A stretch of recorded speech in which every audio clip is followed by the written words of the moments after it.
Hello दोस्तों, कैसे हैं आप लोग। एक बार वापस से आपका स्वागत है मेरे चैनल में। आज हम बात करेंगे इंडियन इकोनॉमी का एक टॉपिक है। टॉपिक का नाम है हमारे औद्योगिक उत्पादन सूचकांक। इसके बारे में बात करेंगे। कई बार परीक्षाओं में इसके बारे में लगातार प्रश्न पूछे जाते हैं। इसे आईआईपी सूचकांक भी कहते हैं और ये बहुत ज़्यादा इंपॉर्टेंट है इकोनॉमिक्स के टॉपिक्स में।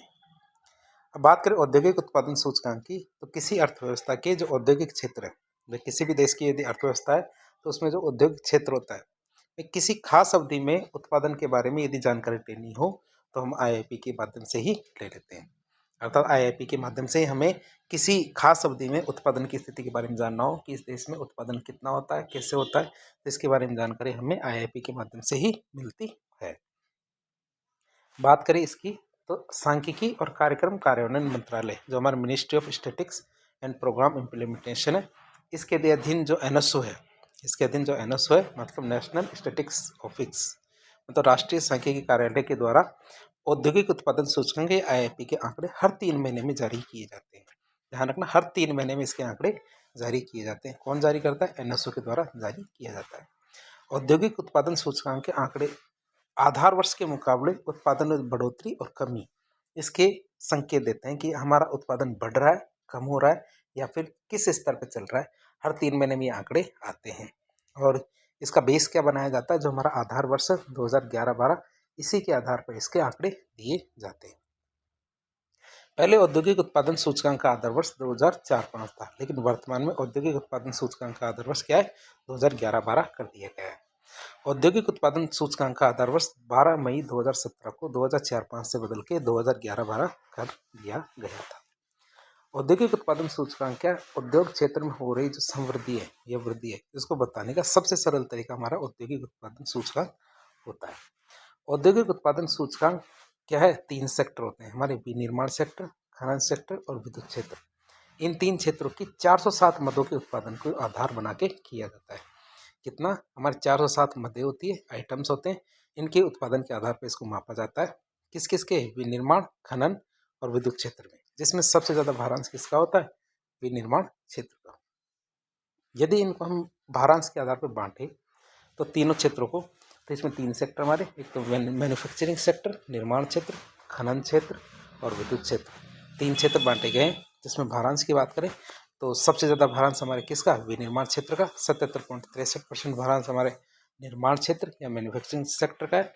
फिर खनन क्षेत्र या माइनिंग सेक्टर का हमारा 14.37%, और विद्युत क्षेत्र या पावर या इलेक्ट्रिसिटी सेक्टर की बात करें तो हमारा 7.99% इसका भारांश दिया गया है।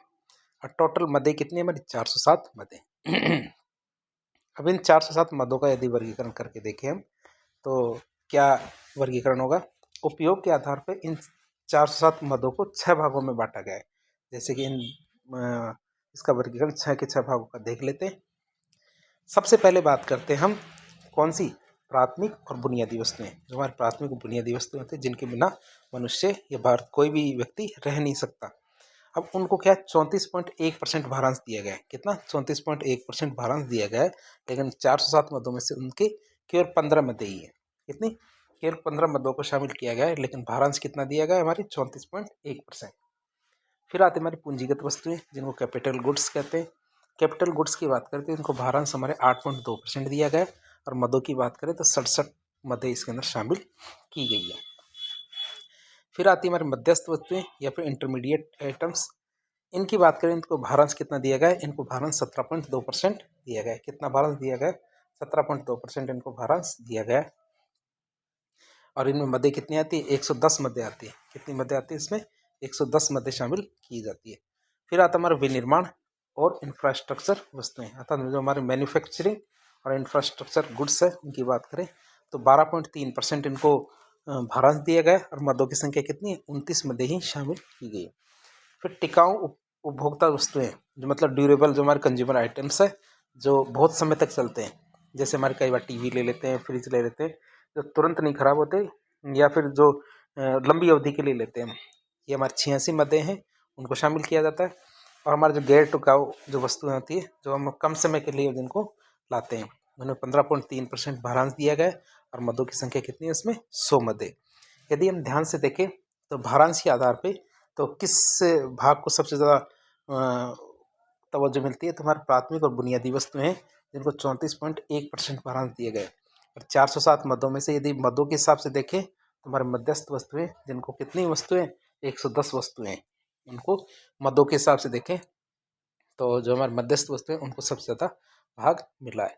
तो इस तरह आज के लेक्चर में हमने IIP के बारे में देखा, अर्थात इंडस्ट्रियल प्रोडक्शन इंडेक्स।